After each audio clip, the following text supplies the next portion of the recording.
हो गया बाबू, स्टार्ट किया जाए।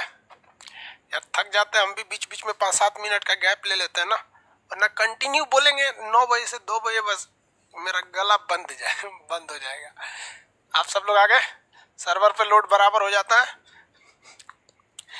जानते जो फ्रंट एंड सर्वर होता है ना, ये बहुत खचड़ा होता है इस पे, जिस पे मैक्सिमम हम लोग 5,000-6,000 लोड डाल सकते हैं, इसलिए फ्रंट एंड पे कम लोड होता है और बाकी जो बैक एंड वगैरह होते हैं उस पर ज्यादा लोड डाल दिया जाता है ताकि बैलेंस वगैरह रहे।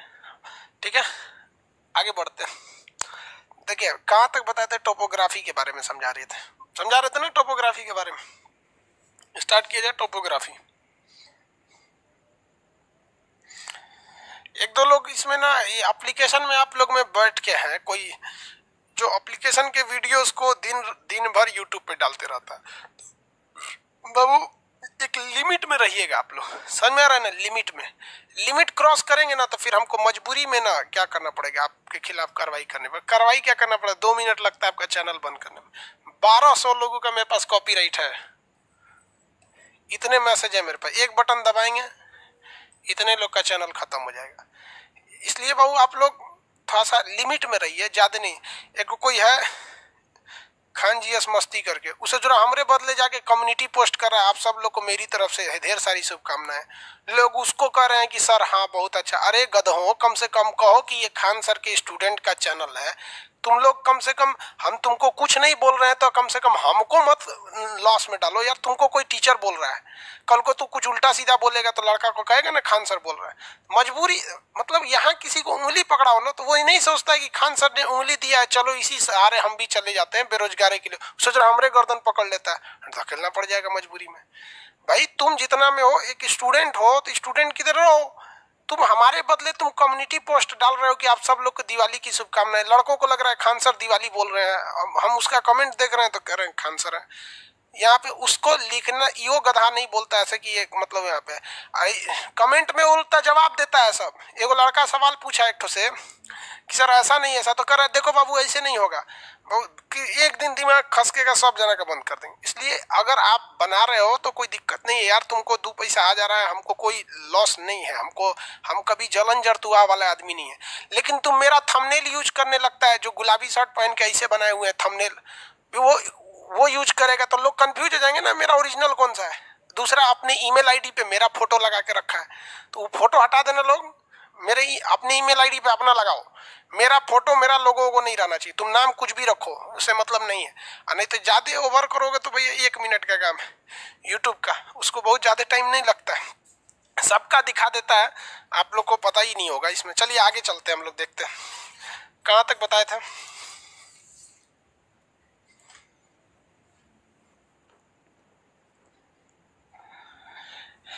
लिमिट क्रॉस नहीं करना चाहिए। आप किसी के पर्सनल लोगों को, किसी के फोटो को अपनी ईमेल आईडी पे, अब भाई लड़का सब जो है व्हाट्सएप पे मेरा फोटो लगाता है, कोई दिक्कत नहीं है। लेकिन यार ईमेल जो होता है एक ऑफिशियल चीज होती है, वो आप समझिए ऑनलाइन में उसको एज ए प्रूफ माना जाता है ईमेल को। इसलिए कोई कंपनी से अगर काम करिएगा ना तो व्हाट्सएप पे बिल नहीं भेजती है, वो ईमेल पे भेजती है। आप देखते हो कोई भी ऑफिशियल काम ईमेल पे होता है, वहां तुमने मेरा फोटो लगा के रखा है। जो हम थंबनेल यूज करते हैं पिंक शर्ट पे ऐसे करके साइड में से, वही तुम ही यूज करते। तो अजब हाल है। एक तो कोई लड़की है ससुरी ऊ लगा दी, भोजपुरी का इधर उल्टा सीधा फोटो लगा दी, इधर मेरा। लड़की सबको खैर उन सब का बुद्धि कौन ची दिमाग खराब कर दे। मतलब भोजपुरी का कोई उल्टा सीधा यहाँ हीरोइन का ऊ लगा दी, इधर मेरा फोटो लगा दी। कोई क्या कहेगा खान सर ऐसा लगा है। भाई तुम्हारे पास खोपड़ी नहीं है, अपने पास रखो। चलिए आपको टोपोग्राफी के बारे में बता रहे थे। टोपोग्राफी कहां तक बता दिए थे, बताइए तो। चट्टानों का अपने जगह पर टूट जाना क्या कहलाता है, अपक्षय कहलाता है ना। चट्टानों का अपने जगह पर टूट जाना क्या कहलाता है, अपक्षय। अपक्षय। लेकिन हवा या पानी द्वारा घिसावट को क्या कहते हैं, हवा या पानी द्वारा घिसावट को क्या कहते हैं, हवा या पानी द्वारा घिसावट को नाम बताइए बाबू, जल्दी जल्दी बताइए, आंसर दीजिए।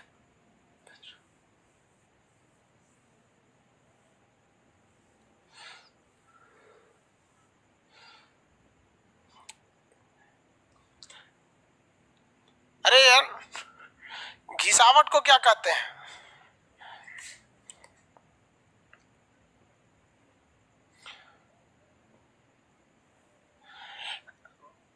वेदरिंग थोड़ी कहते हैं घिसावट को, बेवकूफ। घिसावट को इरोजन कहते हैं, अपर्दन कहते हैं। घिसावट को क्या कहते हैं? अपर्दन। वेदरिंग बोल रहा है, अपक्षय ना बोलते हैं वेदरिंग को।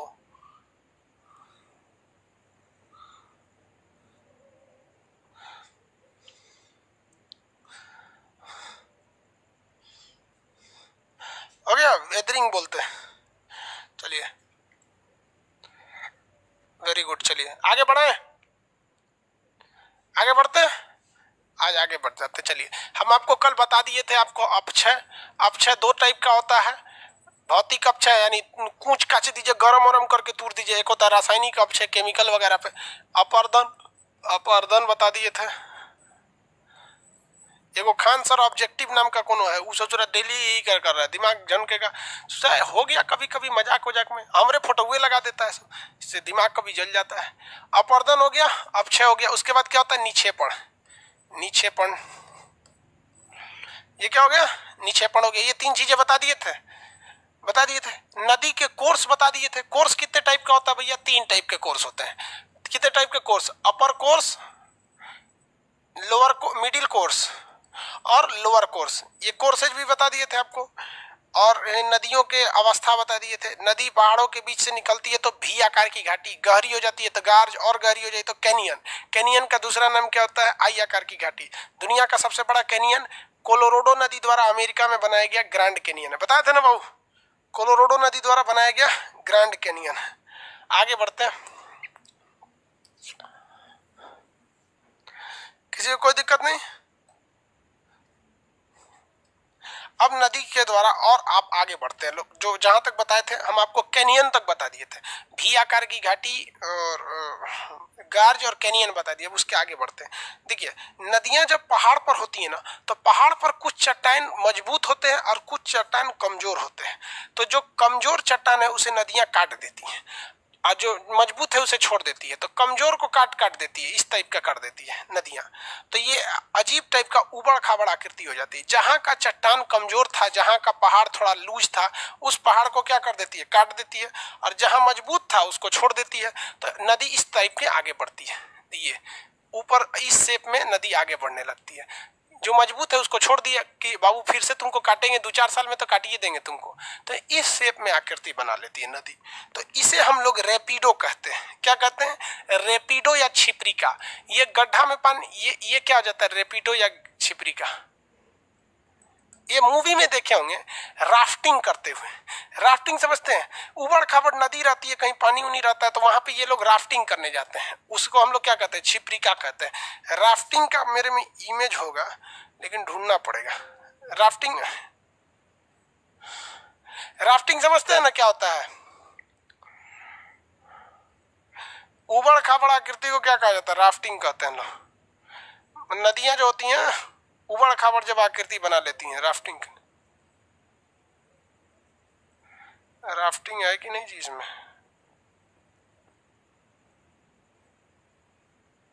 राफ्टिंग तो दिख ही नहीं रहा है। राफ्टिंग अलग ही देखे होंगे, आप यहाँ दिखा देते। देखिए ये राफ्टिंग दिख रहा है, दिखा?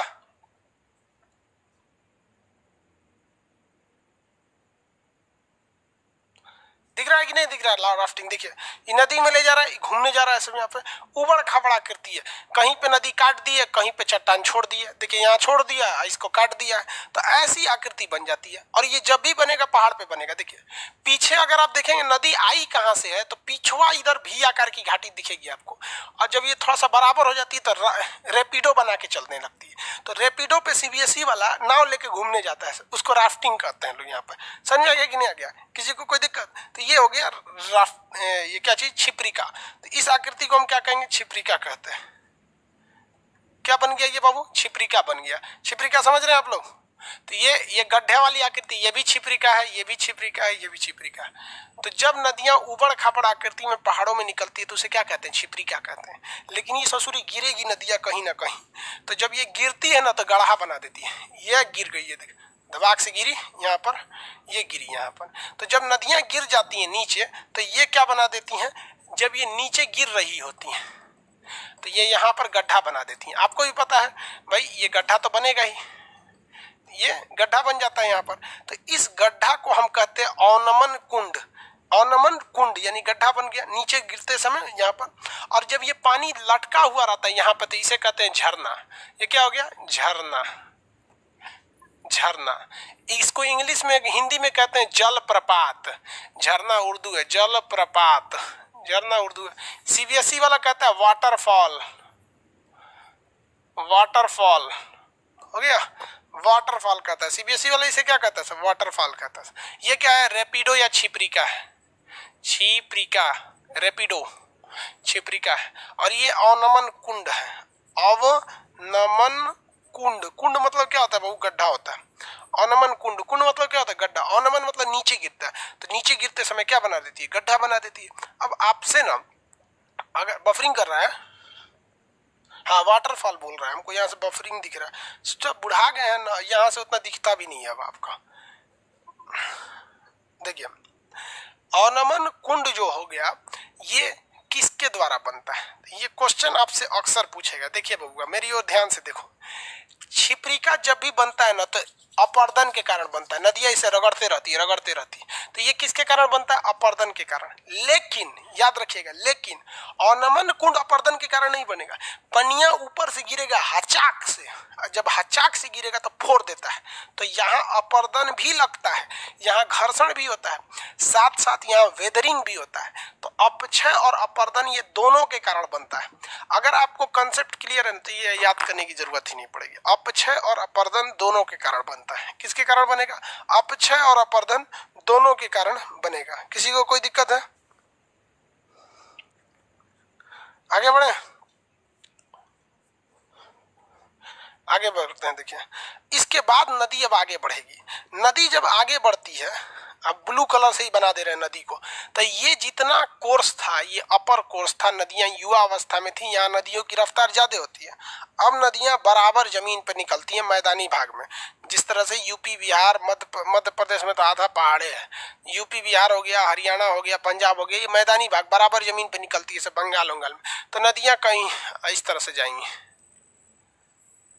देखे होंगे आपके गांव में नदी सीधे थोड़ी देखे हैं ट्रेन की लाइन की तरह। अरे कहीं इधर घूम जाती है, कभी इधर घूम जाती है। देखे हैं कि नहीं देखे हैं जी? सब किस दुनिया का है, सब नहीं समझ में आता है।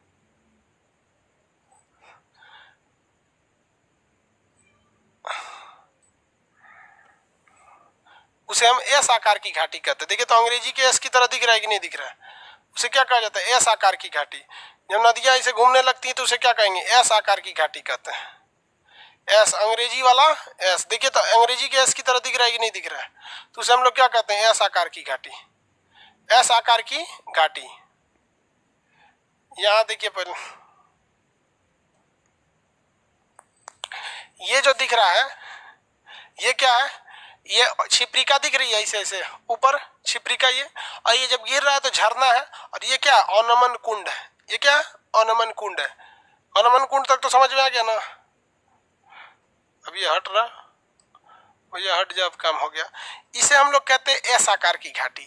एस क्यों है? क्योंकि इस अंग्रेजी के एस की तरह जा रहा है, तो इसे कहा जाता है एस आकार की घाटी। सबसे लंबी दूरी तक नदी ऐसी ही चलती है। ये मिडिल कोर्स, नदियों का सबसे लंबी दूरी क्या होती है? मिडिल कोर्स तक। 2-4 राज्यों तक ऐसे जाती है। जहां से निकलती है अपर कोर्स, समुद्र में मिलती है तो लोअर कोर्स, बाकी सारा रास्ता मिडिल कोर्स में जाती है, यानी प्रौढ़ा अवस्था में। प्रौढ़ा अवस्था किसे कहते हैं?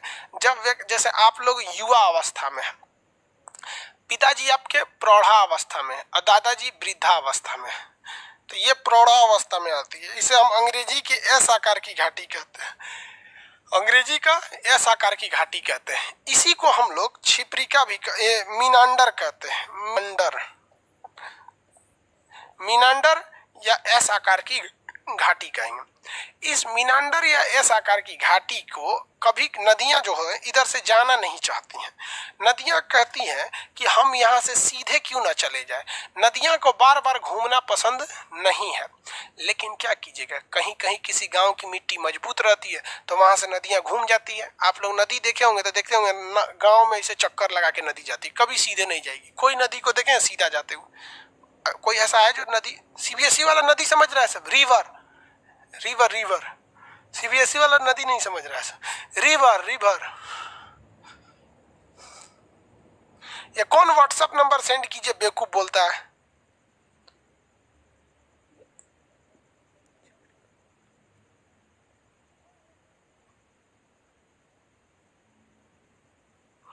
हो गया।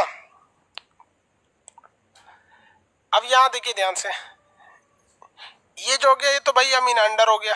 ये क्या हो गया? मीनांडर हो गया। अब नदियां जो है हमेशा क्या करती हैं, सोचती हैं कि हम शॉर्टकट से जाएं, तो सोचती हैं कि इस जगह को तोड़ दे, तोड़ते तोड़ते तोड़ते ऐसे ऐसे करते करते नदियां, एक वक्त आता है जब नदी इसमें मिल जाती है, नदी इसको तोड़ के इसमें मिल जाती है। क्या हो गई? इसमें मिल गई। जब नदी इसमें मिल जाती है तो ये वाला एरिया कट जाता है, ये वाला एरिया क्या हो जाता है? कट जाता है। और नदी का ये वाला रास्ता नया रास्ता हो गया। देखिए नदी ये रास्ता बना ली। तो नदियां हमेशा एस आकार की घाटी में बहती नहीं है, कभी कभी एस आकार की घाटी को वो काट के क्या कर देती हैं? सीधे हो जाती हैं। नदियां काट के क्या कर देती हैं? सीधी हो जाती हैं। तो इसका ये वाला जो जगह था ये बाहर छट जाता है। ये क्या हो जाता है? बाहर छट जाता है। तो इसी को हम लोग कहते हैं छाटन झील। रास्ते से छट गया तो इसे कहेंगे छाटन झील। छट गया है, हटा दो। तो क्वेश्चन पूछा था एक बार पीसीएस के एग्जाम में, यूपी पीसीएस में, कि मीनांडर के सीधा होने के स्थिति में, यानी ये मीनांडर है या एस से वैली है, इसका अगर स्ट्रेट हो जाता है तो क्या बनता है? तो उसे कहते हैं छाटन झील। लेकिन ऑप्शन ए में छाटन झील नहीं था। झील उसे कहते हैं वैसा पानी जो दूसरे से कनेक्ट नहीं रहता है, झील कहलाता है। वो छोटा हो जाता है तो उसी को तालाब या पोखरा कहते हैं। तो कनेक्शन छूट गया तो झील कहलाएगा। छोटा है उसी का छोटा रूप क्या कहलाता है? तालाब कहलाएगा। ये ऑप्शन में छाटन नहीं था। तो गाय का खुर देखें, गाय का जो पैर होता है नीचे से इसी शेप में होता है, तो इसलिए इसे हम लोग गोखुर झील कहते हैं। इंग्लिश वाला इसे कहते हैं ऑक्सबो लेक। क्या कहता है? ऑक्सबो। पैरवा, जो गाय का जो पैर होता है ना, वो हम लोग की तरफ मुलायम नहीं होता है। बेचारा सबको जंगल वंगल में चलना रहता है, तो निचवा उनसे होकर बहुत मजबूत रहता है, इतना इतना मोटका नाखून टाइप का रहता है। गाय भैंस का पैर देखे हैं कि नहीं देखे हैं? ऐसे खूर होता है जिसको बोलते हैं इस तरह से, तो नीचे से उसका खूर इसी तरह दिखता है। तो इसलिए इसे क्या कहते हैं? गोखुर झील। कौन झील? गोखुर झील। गोखुर झील का निर्माण हमेशा मिडिल कोर्स यानी प्रौढ़ा अवस्था में होता है। इधर गोखुर झील बनेगा, उधर बनता ही नहीं, उधर छिप्रिका वगैरह बनता है। समझ में आया कि नहीं आ गया? तो ये हो गया। यहाँ पे आगे बढ़ जा। एक बात देखिए, यहाँ पर गोखुर झील में किसी को दिक्कत नहीं है। छाटन झील, गोखुर झील, ऑक्सबो लेक, ये जब भी बनेगा कब? जब मीनांडर सीधा हो जाए तब। तो मीनांडर सीधा हो जाए, अगर ये आने वाले 50-60 साल में नदी ऐसे इसको मारते मारते मारते मारते बोल देगी तो ये भी हट जाएगा। आप अपने दादा परदादा से पूछिएगा ना, वो कहेंगे कि नदियाँ पहले इधर से जाती थी, अब तनी इधर घुस गई है।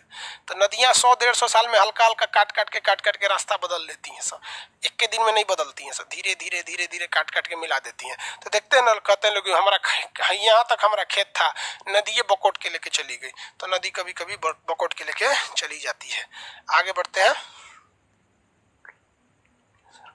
करंट लग गया सर को। हमको कहाँ करंट लगा रे बकलोल, हमको कैसे करंट लग जाएगा? यहाँ देखिए, अब आप लोग अगर नदी के किनारे गए होंगे तो आप नेचुरल इम्बैंकमेंट देखे होंगे। नदी का नेचुरल इम्बैंकमेंट को कहते हैं प्राकृतिक तटबंध। ये प्राकृतिक तटबंध क्या होते हैं? तो नदी के किनारे ऑटोमेटिक बनाए गए रहते हैं प्राकृतिक तटबंध, जो नदी का पानी वहां ले आके जमा कर देता है। जिसे नेचुरल लेवीज कहते हैं, प्राकृतिक तटबंध, नेचुरल लेवीज। आपको कुछ प्राकृतिक तटबंध देखें, नदी के किनारे जो मट्टी जमा हो जाता है जिसे प्राकृतिक तटबंध कहते हैं। अरे खुल यार, ये सब भी नौटंकी करता है सर कभी कभी, नेट वाला चीजवा जल्दी खुलेगा ही नहीं। देखिए इसको दबा रहे हैं, इसको खुल ही नहीं रहा है, अजब हाल है। नेचुरल लेवीज, नेचुरल लेवीज देखें कि नहीं देखें? दिखा देते हैं। कचड़ा, नदी के किनारे का कचड़ा को क्या कहते हैं? Natural levies. कहीं दिखिए नहीं रहा नेचुरल लेवी,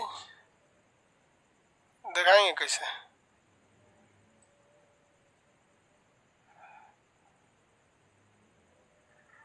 देखिए नेचुरल लेवीज दिखाते हैं।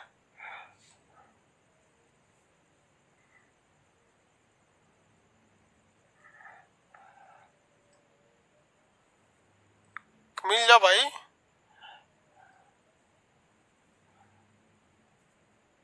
नदी के किनारे जमा पानी मिट्टी को क्या कहते हैं? नेचुरल लेवीज कहते हैं। मिल गया।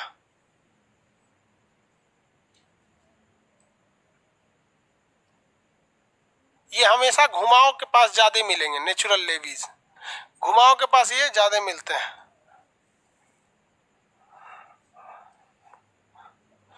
रिकॉर्डेड क्लास रहता ना तो ये सारा इमेज आपके सामने जो बना रहे हैं वो आपको बना बनाया मिलता है। देखिए आप इस नदी को देखिए ध्यान से, ये चौड़ी नदी दिख रही है, चीन की येलो नदी है, पीली नदी है, इसमें कचरा ज्यादा रहता है। अब आपको यहाँ आपको देखने को मिलेगा नेचुरल लेवीज। देखिए नदी ऐसे बढ़ रही है, साइड में यहाँ मिट्टी जमा हुआ दिख रहा है, साइड में यहाँ देखिए इस साइड में इतना मिट्टी जमा की हुई है। तो नदियों के साइड में जमा की गई मिट्टी को हम नेचुरल लेवीज कहते हैं, प्राकृतिक तटबंध। ये जरूरी है क्योंकि यही मिट्टी जमा करने से नदियों का किनारा ऊंचा हो जाता है और नदी का पानी इसमें नहीं जा पाता है, नेचुरल लेवीज की वजह से। और अगर हम ये कभी कभी नदी में पानी ज्यादा हो जाता है तो हम लोग मिट्टी डालते हैं, तो इसे हम लोग कहते हैं बांध बना दिए हैं, बांध। लेकिन नदी अपने से बांध बनाई रहती है। देखिए और दिखाते हैं नेचुरल लेवीज को। सर विदेश की नदी इतनी साफ क्यों रहती है? अभी चाइना की नदी दिखाएं, साफ है। बाबू नदी वहीं की साफ रहेगी जहां जनसंख्या कम रहेगा। समझा गया कि नहीं आ गया? कम रहेगा। और जहां जनसंख्या ज्यादा रहेगा वहां नदी साफ रहेगा। कोनो थूक देगा, कोनो कुछ कर देगा। यहाँ आपको नेचुरल लेवीज किधर देखने को मिल रहा है बताइए? हम यहाँ लिख देते हैं नंबरिंग। ये एक नंबर साइड में मिल रहा है कि 2 नंबर साइड में? बताइए। नेचुरल लेवी आपको प्राकृतिक तटबंध, प्राकृतिक तटबंध बताइए किधर देखने को मिल रहा है? प्राकृतिक तटबंध किधर देखने को मिल रहा है? 1 या 2?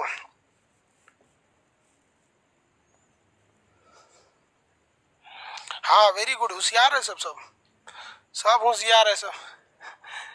1 या 2? कितने नंबर पे मिल रहा है? 2 नंबर पे, वेरी गुड। कहाँ पे है ये? ना कचड़वा रे बउआ, इतना कचड़ा रख ले दे, देख आई मट्टी का कचड़ा रखा हुआ है यहाँ पर। ये कचड़वा बड़ी जरूरी होता है। ये इसमें ना, ये जानते हैं कैसा कचड़ा है? जहां से नदी आई है ना तो दूसरे के खेत ओत में से, दूसरे मोहल्ला गली से ऊपर का खाद मटेरियल, यूरिया पोटास ऊपर से बकोट के लेके आई है, यहाँ जमा कर दी है। समझ आया कि नहीं गया? तो जिस गांव में ठेहुना इतना, सीबीएसई वाला ठेहुना को समझता है? ठेहुना, what is the mean of ठेहुना? Junction point of femur and leg is known as ठेहुना। क्या बोलते हैं? नी बोलते हैं सब ठेहुना को, शायद नी। तो ठेहुना इतना जिस गांव में पानी लगता है, बाढ़ का मतलब होता है ससुरा गटई इतना लग जाए, तो ये बाढ़ बहुत खराब होता है। ठेहुना इतना पानी जिसके गांव में लगता है उसके लिए वरदान है। नदियां इस सारा कचड़वा को ले जाके खेतों में उलाट देती है, खेत एकदम लहलहा जाता है। लेकिन जो गटई इतना लग जाएगा तो बाढ़ हो जाएगा। ठेहुना इतना लगे कोई दिक्कत नहीं है कि नहीं? ठेहुना में कोई दिक्कत नहीं। अच्छा हाँ, घुटना बोलते हैं ठेहुना को। अरे यार हम लोग गांव के आदमी है, लोग बचपन से जो जिस चीज को बोला है आदमी, ठेहुना, दांते काट लेंगे, ये सब चीज कैसे आदमी अचानक छोड़ देगा? छोड़ना भी नहीं है। चलिए यहाँ देखिए, एक चीज हम आपको दिखाते हैं। आपके सामने गोखुर झील कैसे बनेगा। नदिया को देखिए, यहाँ से आ रही है, ये टर्न मार रही है, दिख रहा है कि नहीं दिख रहा है? दूसरा कलर से रंग देते हैं, नीला रंग से शायद दिखेगा। ये टर्न मार रही है, ये भी नहीं दिख रहा है। कौन कलर दिखेगा? लाल रंग, सफेदे दिख रहा था। देखिए ये टर्न मार रही है ना नदी, ऐसे टर्न मार रही है, लेकिन नदी टर्न मारते समय इधर भी चोट मार रही है। एक वक्त आएगा कि नदी इधर से छोड़ के इधर से निकल जाएगी नदी। ये नदी सीधे यहाँ से निकल जाएगी नदी सीधे यहाँ से। अब बता बबुआ, हई बड़का गोखुर झील, कौन झील? बड़का गोखुर झील। गोखुर झील बन जाएगा कि नहीं? ऑक्सबो लेक, गोखुर झील, नदी यहाँ बना दिया गोखुर झील। प्राकृतिक तटबंध वगैरह सब समझ में आ रहा है आपको? तो नेचुरल लेवी को हम लोग हिंदी में कहते हैं प्राकृतिक तटबंध। ये तटों को ऊंचा करता है ताकि बाढ़ का पानी खेत में न जा सके। जब कभी भी बाढ़ आने की संभावना ज्यादा रहती है और लगता है कि नहीं नदी में ज्यादा पानी रहेगा, इस प्राकृतिक तटबंध से काम नहीं चलेगा, तो हम लोग को आर्टिफिशियल इम्बैंकमेंट बनाना पड़ता है, तटबंध बनाना पड़ता है, और साइड साइड में यहाँ दीवार चला दीजिए या कुछ भी कर दीजिए, ऊंचा कर दीजिए ताकि बंधा बन जाएगा। तो गांव में कहते हैं बंधा टूट गई लो, खेत में पानी घुस दो। समझ में आ रहा है? कितने लोग आंसर दे सकते हैं कि नेचुरल इम्बैंकमेंट यानी प्राकृतिक तटबंध किसके कारण बनता है? अपक्षय, अपर्दन या निक्षेपण, किसके कारण बनता है? वेदरिंग, इरोजन या डिपोजिशन? आंसर चाहिए हमको।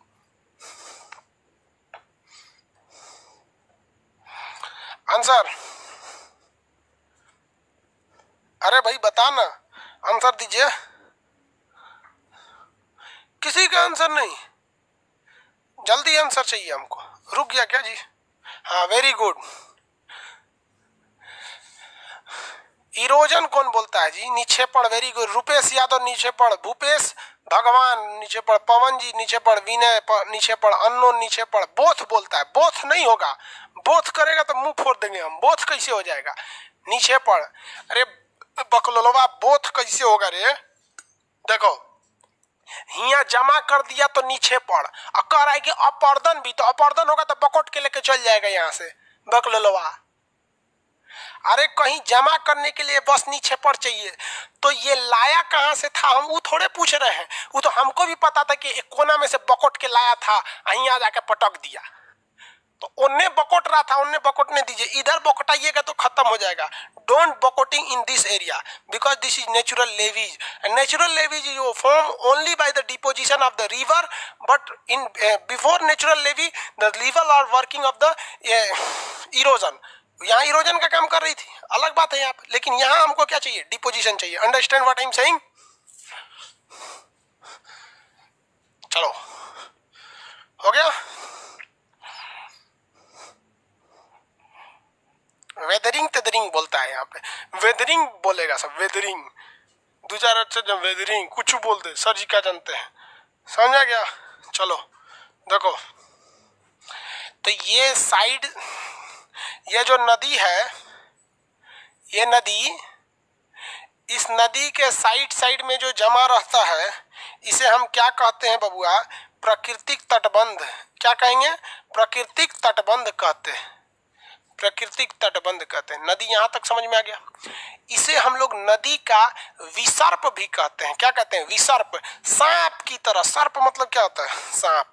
तो इसको हम लोग कई गो नाम देते हैं। हिंदी मीडियम वाला इसलिए पगला जाता है सब, सबसे अच्छा सीबीएसई बोर्ड वाला है। एगो चीजवा का 4 गो नाम रखेगा सब, और वैसे इस सब का हिंदी वालों को भाषो अलग होता है। 5 गो किस्म का र होता है हिंदी में।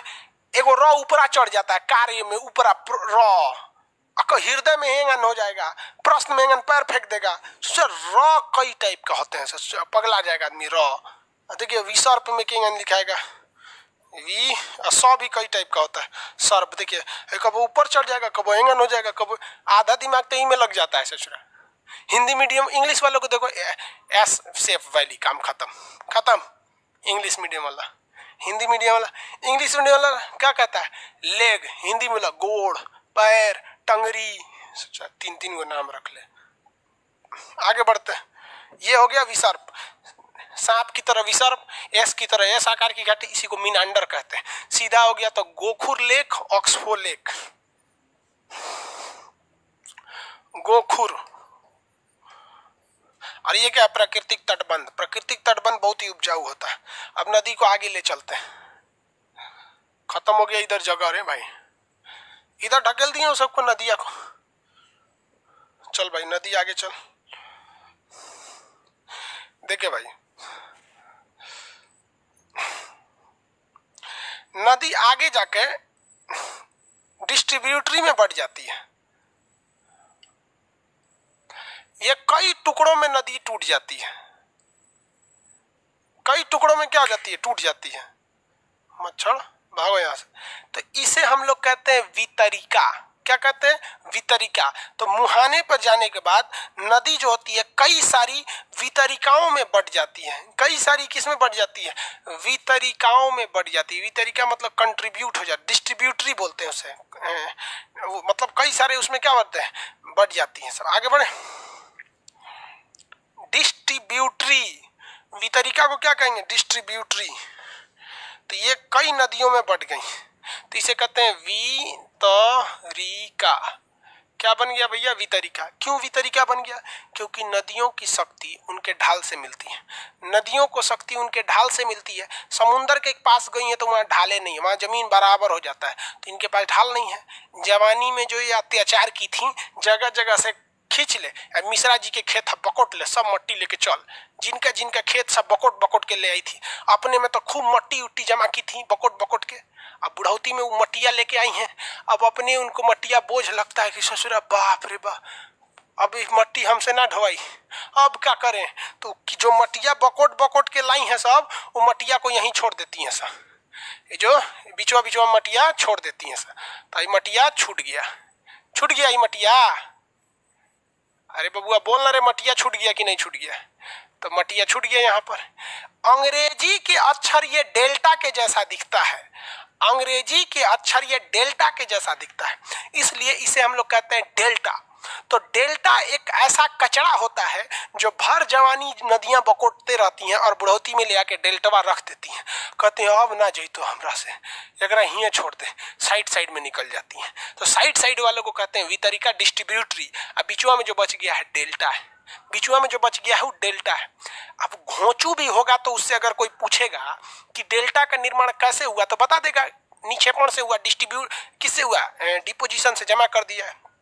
हम आपसे क्वेश्चन पूछते हैं, डेल्टा खेती के लिए उपजाऊ होगा या नहीं, यस या नो बोलिए। Delta is useful for agriculture और नॉट, आंसर दीजिए।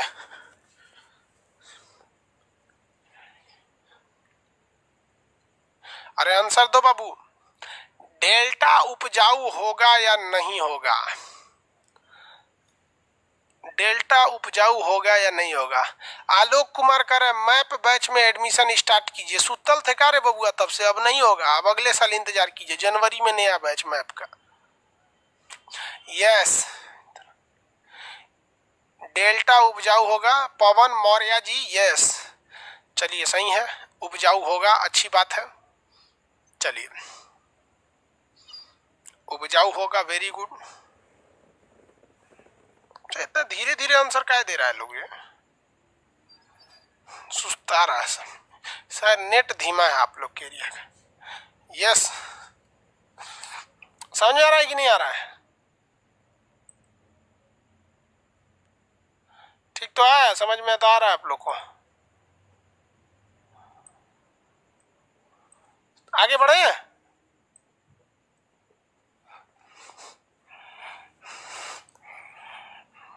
आगे बढ़ जाते हैं। अरे आंसर दो लोग, यस नो, आंसर ही नहीं दे रहा है, नेट से धीमा है।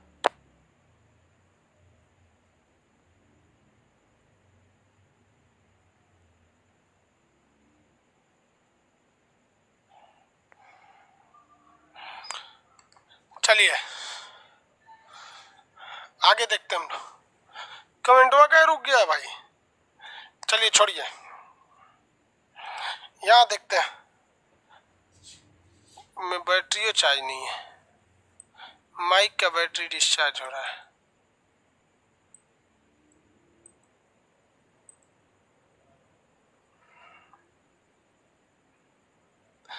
भाई सब सर्वर पे लोड भयानक हो गया, फ्रंट इन सर्वर बैठना मत भाई, रोक लेना आज का क्लास बस।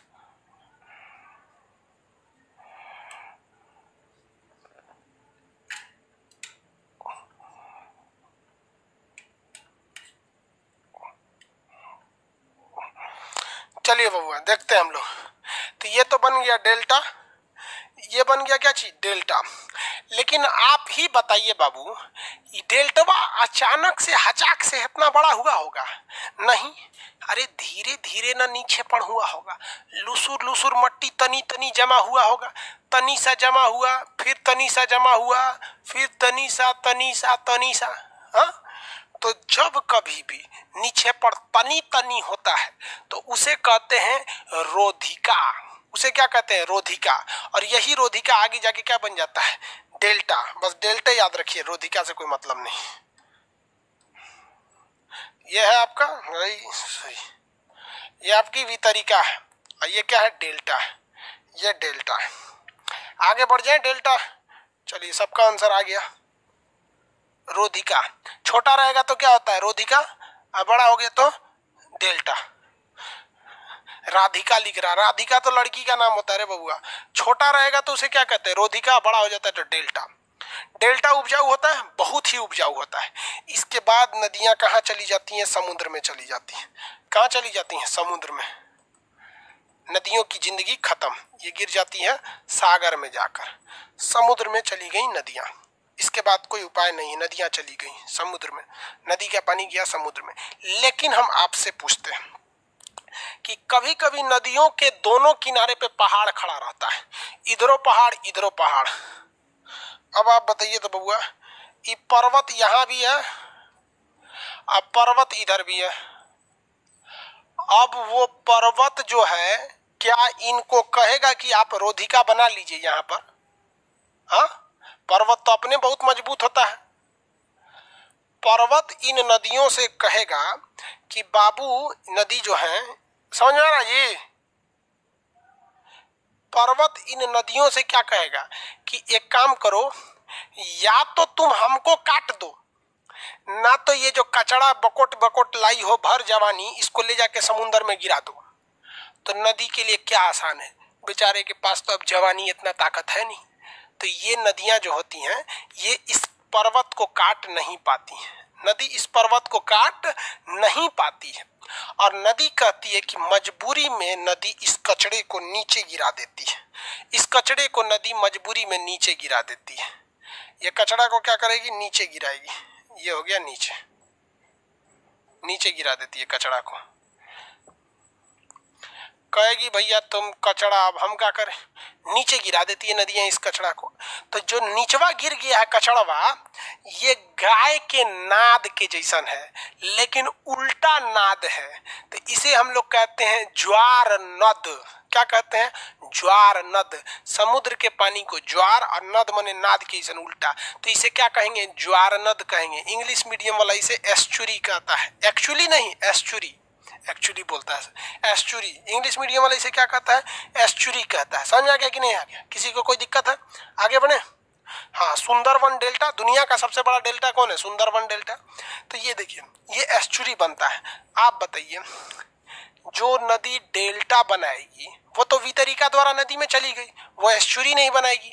और जो एस्चुरी बनाएगी वो डेल्टा नहीं बनाएगी। तो शर्त याद रहेगा ना आप लोग को? क्या क्या शर्तें हैं भैया?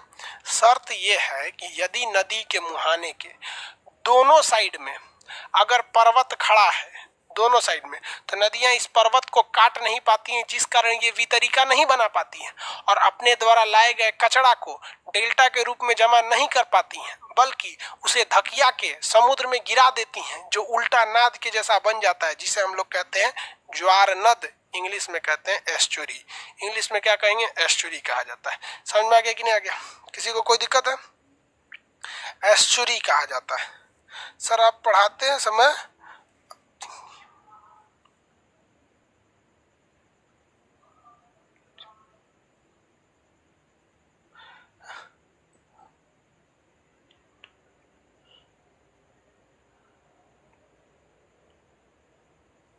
समझ में आ गया? अरे भाई, इसमें आपत्तिजनक वर्ड कौन सी है?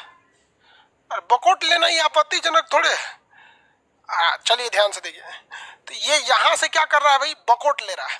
नदियां जब युवा अवस्था में थी तो क्या कर रही थी? सब बकोट ओकट के क्या कर देती हैं? सब गिरा देती हैं सब। किसी को कोई दिक्कत नहीं है? आगे चलिए। तो ये डेल्टा का निर्माण कर देती है। डेल्टा और एस्चुरी, अगर डेल्टा रहेगा, डेल्टा अगर यहाँ रहेगा, तो तो एस्चुरी नहीं बनेगा। लेकिन आपसे हम एक सवाल पूछते हैं, क्या ऐसा पॉसिबल है कि कोई नदी डेल्टा और एस्चुरी दोनों बना दे? क्या पॉसिबल है कि नदी डेल्टा और एस्चुरी दोनों बना दे?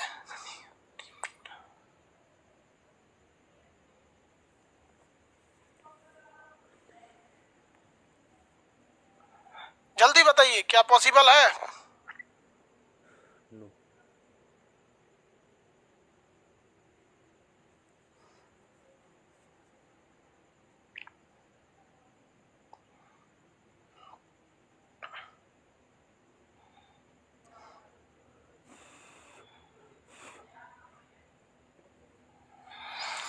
हाँ बाबू, देखिए पॉसिबल है। पॉसिबल कैसे है कि अगर कहीं गलती से केवल एक ही डायरेक्शन में पर्वत है, दोनों डायरेक्शन में नहीं है, किस डायरेक्शन में है? एक ही डायरेक्शन में अगर पर्वत है, तो जब कभी भी पर्वत केवल एक ही डायरेक्शन में रहता है तो नदियां इधर से वितरिका बना देती हैं, इधर से क्या बना देती हैं? वितरिका बना देती हैं। तो यहाँ वाला डेल्टा तो जमा नहीं हो पाएगा, इसको तो नदियां गिरा देंगी, इसको तो गिरा देंगी, क्योंकि इधर पर्वत है, उधर से वितरिका नहीं जाएगा, ढकेल के इसको गिरा देगी, तो ये जाके बन जाएगा एस्चुरी। तो ये यहाँ से क्या बन जाएगा भैया? ये एस्चुरी बन जाएगा। इसको ले जाके गिरा देंगे सब यहाँ पर, इसको उठा के ले जाके फेंक देंगे सब, इसको ले जाके यहाँ से ऐसे फेंक दी सब। और डेल्टा का निर्माण कहाँ कर देंगे सब? इस डायरेक्शन में। यहाँ डेल्टा का निर्माण हो जाएगा, इस डेल्टा का निर्माण हो जाएगा। तो जब कभी भी नदी के किसी एक ही मुहाने पर पर्वत हो तो वो जिधर पर्वत है वहां के कचरा को उठा के वो डेल्टा बना देगी, एस्चुरी, और दूसरी ओर क्या बना देगी? डेल्टा। लेकिन अगर दोनों ओर पहाड़ है तो क्या बनाएगी? एस्चुरी बनाएगी। समझ में आ गया कि नहीं आ गया? अगर दोनों ओर पहाड़ रहेगा तो क्या बनना पड़ेगा भाई? मजबूरी है उसकी, एस्चुरी बनाना पड़ेगा। यहाँ देखिए एग्जाम्पल पे समझाते हैं आपको।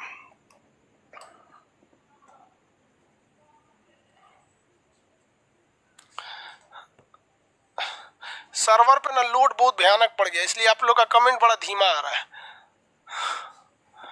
देखिए यहाँ एक पर्वत है जिसका नाम है पश्चिमी घाट पर्वत। पश्चिमी घाट पर्वत, वेस्टर्न घाट पश्चिमी घाट पर्वत है। इस पश्चिमी घाट पर्वत को नर्मदा नदी चीर के जाती है। नर्मदा नदी क्या करती है? चीर के निकल जाती है इसे। तो इस नर्मदा नदी के दोनों ओर पहाड़ है। जब दोनों ओर पहाड़ रहेगा तो नर्मदा नदी वितरिका को चौड़ा नहीं कर पाएगी। जब नर्मदा नदी वितरिका को चौड़ा नहीं कर पाएगी तो उस कंडीशन में ये जितने भी कचड़े को रखी है उस कचड़े को ये आगे गिरा देगी और ये क्या बना देगी? एस्चुरी बनाएगी। तो नर्मदा नदी डेल्टा नहीं बनाती है बल्कि ज्वार नदी यानी एस्चुरी बनाती है। इसी की बहिन नीचे से आती है ताप्ती। ताप्ती नदी भी डेल्टा ना बना के क्या बनाती है? एस्चुरी बनाती है, क्योंकि इसके दोनों ओर क्या खड़ा हुआ है? पहाड़ खड़ा हुआ है। दोनों ओर क्या खड़ा है? पहाड़। जबकि इधर देखेंगे तो इधर में एक पूर्वी घाट पर्वत है जो टूटा फूटा है। पूर्वी घाट पर्वत टूटा फूटा है। यहाँ से निकलती है गोदावरी नदी, ऐसे जाती है। गोदावरी नदी ऐसे जाती है। तो गोदावरी नदी के केवल एक साइड में क्या है? गोदावरी नदी के केवल एक साइड में आपका बना हुआ है पर्वत। तो यहाँ के कचरा को वो रख नहीं पाती है, पर्वत के कारण वितरिका नहीं बन पाता और इसे गिरा के क्या कर देती है? वो गिरा देती है और बना देती है एस्चुरी। गिरा के क्या बना देती है? एस्चुरी बना देती है। समझ आ गया कि नहीं? तो यहाँ से बन गया एस्चुरी। और इधर के कचरा को छोड़ के चली जाती है तो यहाँ बन जाता है डेल्टा। तो जब कचरा को छोड़ के चले जाए तो डेल्टा, और उसी को धकिया के गिरा दिए तो एस्चुरी। तो गोदावरी नदी, कौन सी नदी? गोदावरी नदी डेल्टा और एस्चुरी दोनों बनाती है, जबकि नर्मदा नदी केवल डेल्टा बनाती नहीं है, एस्चुरी बनाती है। बात करते हैं गंगा नदी की। तो गंगा नदी उत्तराखंड से यूपी बिहार होते हुए बंगाल में चली है, बांग्लादेश में चली जाती है। कहाँ चली जाती है? बांग्लादेश। ले भैया, इसके रास्ते में कोई पहाड़ ही नहीं है तो रास्ता भर ये कचरा फेंक के जाती है, रास्ता भर कचरा फेंक देती है यहाँ से यहाँ तक, पूरा कचरा। तो रास्ते में जमा किया गया भयंकर भयंकर कचरा क्या कहलाता है? डेल्टा। तो गंगा नदी द्वारा बनाया गया सुंदरबन का डेल्टा पूरी दुनिया में सबसे बड़ा डेल्टा है। पूरी दुनिया का सबसे बड़ा डेल्टा सुंदरबन का डेल्टा। दुनिया का सबसे बड़ा डेल्टा सुंदरबन का डेल्टा। किसी को कोई दिक्कत नहीं है? आगे बढ़ जाते हैं, किसी को कोई दिक्कत नहीं ना? तो ये नर्मदा नदी एस्चुरी बना दी और ये ताप्ती भी एस्चुरी बना। अच्छा एक बात बताइए, ये नर्मदा नदी और ये ताप्ती नदी ये उतना बड़ा एस्चुरी नहीं बना पाती है जितना बड़ा ये केवल एक पर्वत के कारण ही ये बहुत बड़ा एस्चुरी बना देती है। इसका जो एस्चुरी है वो बड़ा है, जबकि आप कहिएगा कि सर ये बड़ा कैसे हो गया, और इन दोनों का एस्चुरी छोटा छोटा है, इन दोनों का एस्चुरी छोटा है। आप कहेंगे कि सर ये कैसे हो सकता है, ये अपना आधा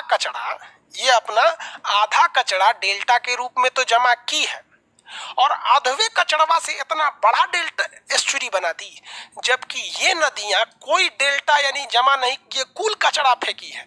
तो इसका रीजन समझिए, अच्छे से समझिए, ये मेंस का क्वेश्चन है कि नर्मदा नदी और ताप्ती नदी ये दोनों एस्चुरी बनाती हैं, किंतु उतना बड़ा नहीं बनाती हैं जितना गोदावरी बना देती है। तो देखिए बात सही है कि गोदावरी का आधा कचरा यहाँ हो जाता है, आधा यहाँ गिरता है, लेकिन ससुरा गोदावरी में कचरा बहुत ही ज्यादा रहता है, तो आधा गिरियो गया, यहाँ रह भी गया तो आधा बहुत जाए, इसमें कचरा कम रहता है। रीजन समझिए, क्योंकि नर्मदा जो निकलती है वो पहाड़ों से निकलती है। नर्मदा नदी के ऊपर भी पहाड़ है, नीचे भी पहाड़ है, तो यहाँ पहाड़ पर कचड़े कम रहते हैं, पहाड़ घिसता बहुत कम है, तो वेदरिंग या जो अपर्दन की क्रिया है पहाड़ पे बहुत कम होती है। इस वजह से नर्मदा नदी के पास कचड़े बहुत कम आते हैं। नर्मदा नदी के पास कचरा कम होने की वजह से छोटा एस्चुरी बनाती है, और गोदावरी मैदानी एरिया में जाती है, वहाँ मिट्टी को काट के लाती है, तो इस वजह से आधा डेल्टा बनाने के बाद भी इसकी एस्चुरी भारत में सबसे बड़ी एस्चुरी है। समझ में आ गया? आगे बढ़े।